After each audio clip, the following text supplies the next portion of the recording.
خندق کی جنگ ساری جنگیں لڑی، لیکن کبھی یہ نہیں کہا کہ آج علی کامیاب ہو گیا، بلکہ کامیابی کا اعلان اس وقت کیا کہ جب عاقبت آخری وقت، کیونکہ زندگی کسی چیز میں گزرے لیکن موت آئے حق پر، یہ ہر ایک کے نصیب میں نہیں ہوتا۔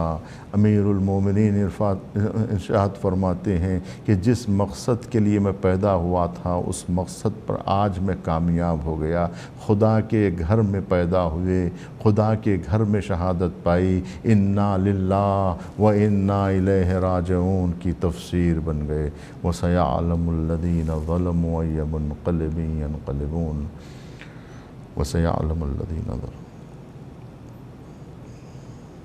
السلام علیکم۔